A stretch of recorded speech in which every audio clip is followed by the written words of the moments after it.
ಬದಲಾವಣೆ ವಿಚಾರ ಸಾಕಷ್ಟು ಚರ್ಚೆ ಆಗ್ತಾ ಇದೆ. ನಮಗೆ ಯಾಕದು ನಾನೇ ಕಾಂಗ್ರೆಸ್ MLA ಏನು JDS MLA ಕಾಂಗ್ರೆಸ್ ಪಾರ್ಟಿ ಏನು ಮಾಡಿದ್ರೆ ನನಗೇನು ಗೊತ್ತಾಯ್ತದೆ ಅದ್ಯಾಕೆ ಸರ್ಕಾರ ಬೀಳುತ್ತೆ ಅಂತ ಅದೇನು ಸರ್ಕಾರ ಯಾಕೆ ಬೀಳ್ತಾರೆ 138 ಜನ ಅವ್ರೆ ಅದ್ಯಾಕೆ ಬೀಳ್ತಾರೆ ಸರ್ಕಾರ ಏನು ಬೀಳಲ್ಲ ಎಲ್ಲರೂ ಇಂಟರ್ನಲ್ ನಾನು ಅಂತ ಅದು ಹೆಂಗಾರ ಮಾಡ್ಕೊಳ್ಳಿ ಬಿಡು ನಮಗೆ ಎಲ್ಲ ಒಂದ್ ಕಡೆ ಪರಮೇಶ್ವರ್ಗೂ CM ಬೆಳೆಸಲಿದೆ. ಆದರೆ ಸಂತೋಷ ಅಲ್ವಾ ನಮ್ಮ ಜಿಲ್ಲೆಗೆ CM ಸಿಕ್ಕಿ ನಾವು ಖುಷಿ ಪಡಲ್ವೇನ್ರಿ ವಿಲ್ ಬಿ ಮೋರ್ ಹ್ಯಾಪಿ.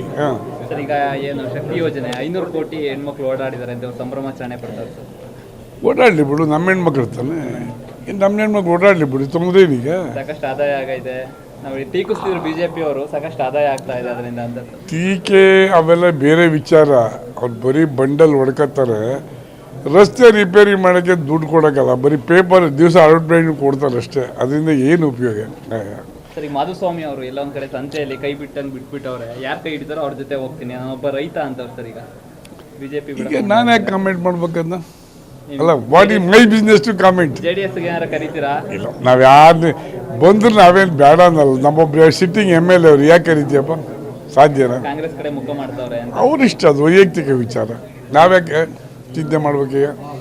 ಇದು ಪ್ರಜಾಪ್ರಭುತ್ವ ಯಾರು ಎಲ್ಲಿ ಖುಷಿ ಆಗುತ್ತೆ ಅಲ್ಲಿ ಹೋಯ್ತಾರಪ್ಪ ನಾವ್ಯಾಕೆ ಅದ್ರ ಬಗ್ಗೆ ಮಾತಾಡೋಣ ಅಲ್ವಾ. ಇನ್ನು ವಿಚಾರ ಎಲ್ಲಿಗೆ ಬಂತು ಸರ್? ಹೇಮಾವತಿ ವಿಚಾರ ಹೇಮಾವತಿ ಹೋರಾಟ ಮಾಡಿ ನಿಲ್ಸಿದೀವಿ ಯಾವುದೇ ಕಾರಣಕ್ಕೂ ಕೆಲಸ ಮಾಡೋಕ್ಕಂತೂ ಬಿಡೋದಿಲ್ಲ ಇದು ಶತಸಿದ್ಧವಾದ ಮಾತು ಅದೇನು ಬೇಕಾರಾಗಲಿ. DK ಶಿವಕುಮಾರ್ ಬರ್ತಾರೆ ನಿರೀಕ್ಷೆ ಇದೆಯಾ ಸರ್ ಅವರು? ಅದು ನನಗೆ ಗೊತ್ತಿಲ್ಲ ಬರ್ತೀವಿ ಅಂತ ಹೇಳಿದಾರೆ ಬಂದರೆ ಸಂತೋಷ. ಹೇಮಾವತಿ ಬಿಡಲ್ಲ ಹೋರಾಟ ನಾವು ಅದು ಹೋರಾಟ ಇದ್ದೇ ಇರ್ತೀವಿ ನಾವು ಅವೆಲ್ಲ ಬಿಡೋದಿಲ್ಲ ನೋ ಕ್ವಶನ್ಸ್.